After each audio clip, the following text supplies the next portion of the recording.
Mga kwento ng lagim.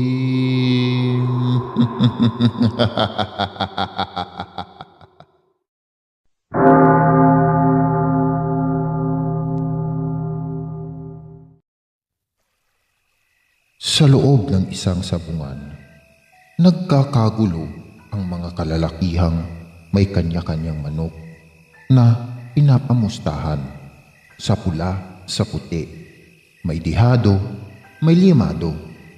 Hindi sila magkamayaw sa paghiyaw, ngunit biglang natahimik ang lahat nang pumasok sa sabungan ang isang makisig na binatang may bitbit na pang malakasang. Hinubad nito sa mata ang suot na shades at isinabit sa suot na damit. Tumabi ang mga kalalakihang dinadaanan. Nagtungo sa unahan na nakasunod pa rin sa kanya ang mga mata ng mga naroon. Tumaas ang isang kamay niya bilang senyas na maaari nang ipagpatuloy ang laban. Siya si Guillermo, o mas kilala sa tawag na Gilier. Siya ang itinuturing na hari ng sabungan. Ito ang nag-iisa niyang bisyo at itinuturing na libangan. Mayaman, guwapo, maimpluwensyang tao sa kanilang lugar. Subalit nagtataka ang mga tao kung bakit hindi man lang siya kumuha ng bodyguard kahit isa. Para bang kampanting-kampante siya na walang sino man ang magtatangka sa kanyang buhay. Dahil nga sa kagwapuhan at mayaman, hindi na nakapagtataka kung marami man ang magkagusto kay Gilier. Kahit na anong kasarian gustong mapalapit sa kanya. Subalit isa man sa kanila ay walang nakakuha sa interes ng binata. Hanggang isang araw, sobrang init ng ulo niya dahil napagtatalo siya sa sabong. Kaya mainit ang ulong nagdadrive siya pauwi. Sa sobrang bilis ng pagtakbo niya ay hindi niya napansin ang dalagang naglalakad sa gilid ng kalsada.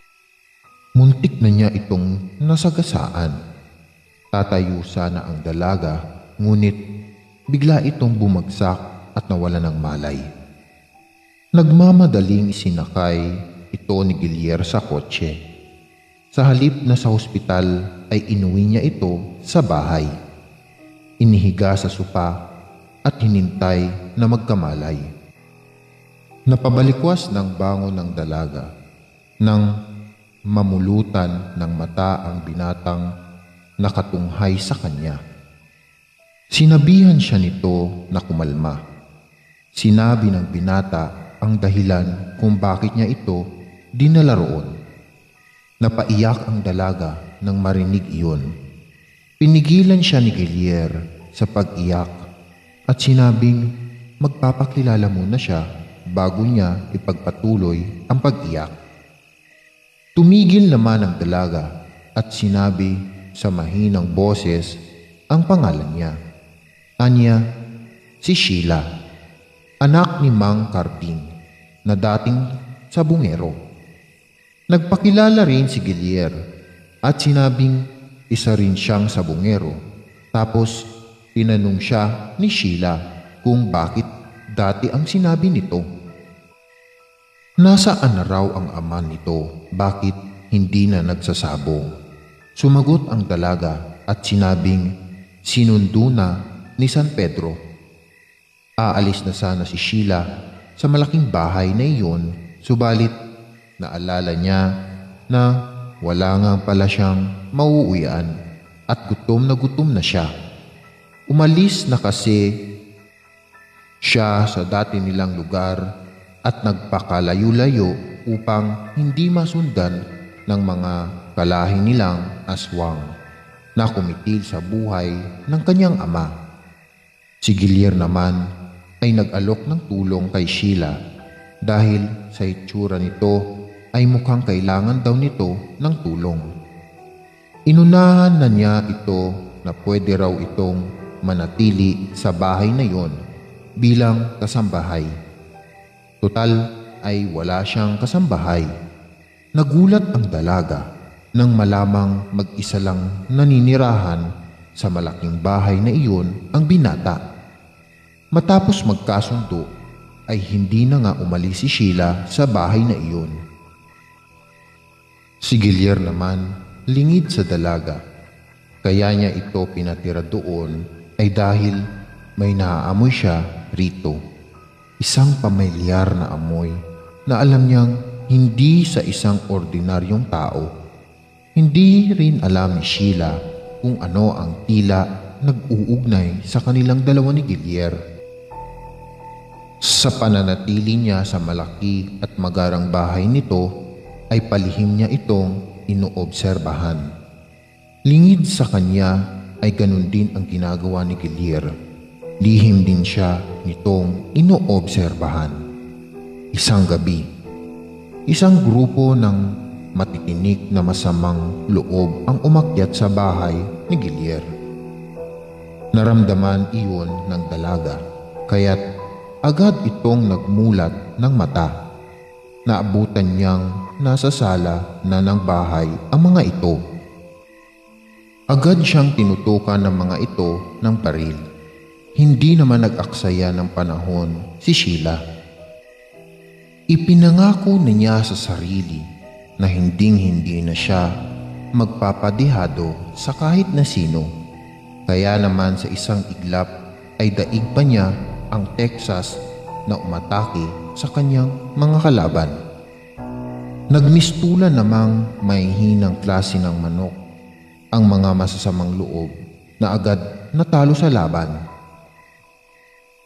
Nagulat si Sheila nang marinig ang palakpak ni Guillier habang pababa ito mula sa ikalawang palapag kung nasaan ang silid nito.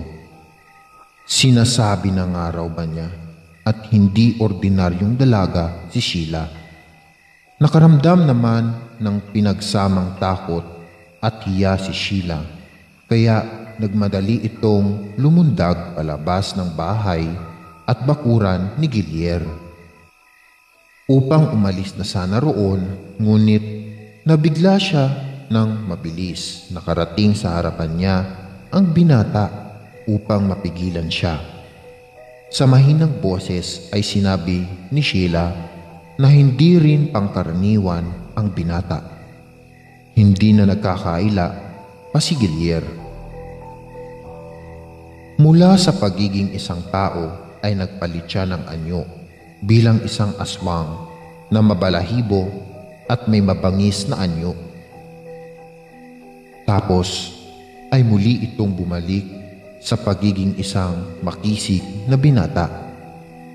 Inabot niya ang kamay kay Sheila, isang senyales na nais niya itong manatili roon.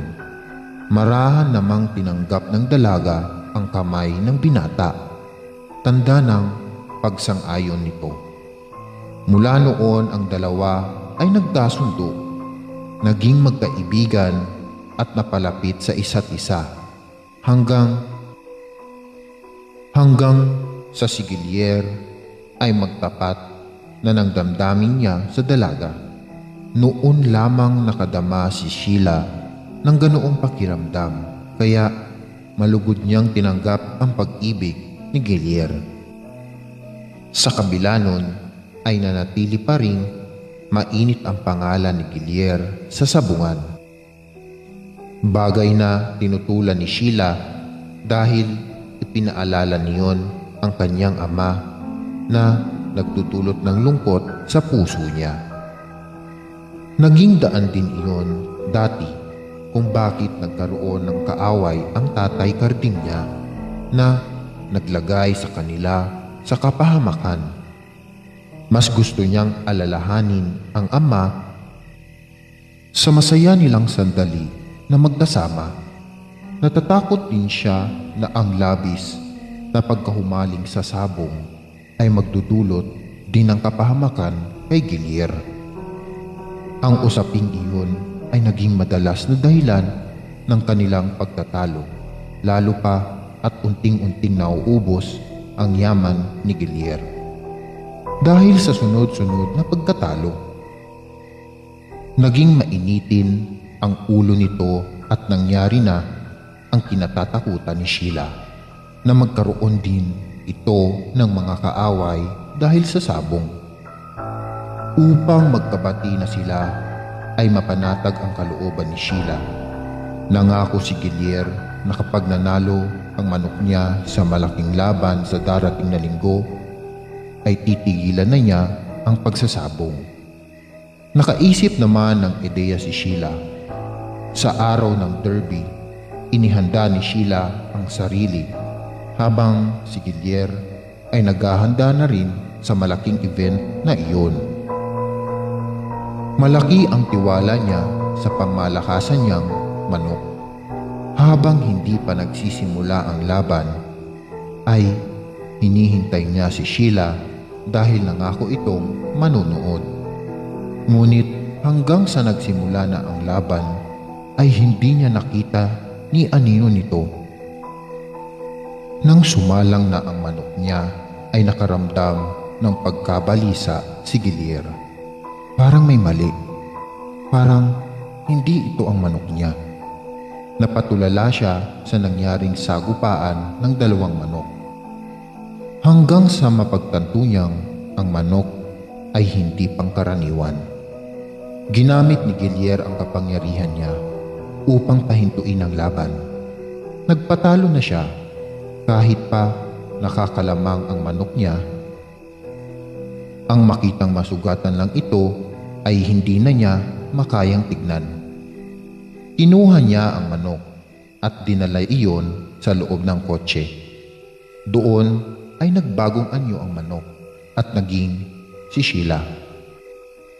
Dali-daling ibinalabal ng binata ang jacket niya sa hubad na katawan nito.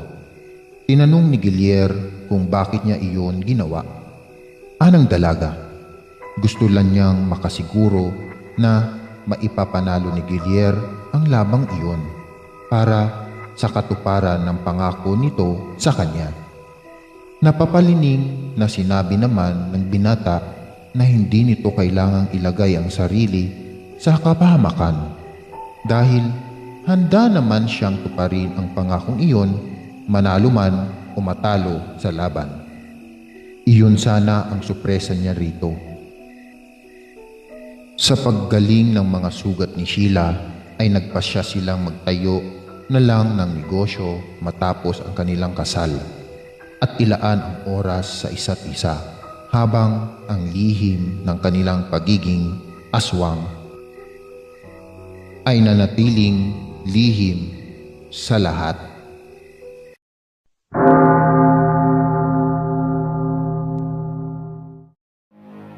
Maraming salamat mga giliw naming tagapakinig. Huwag po nating kalimutan mag-subscribe at mag-like ng ating channel para sa mga kwento ng lagi.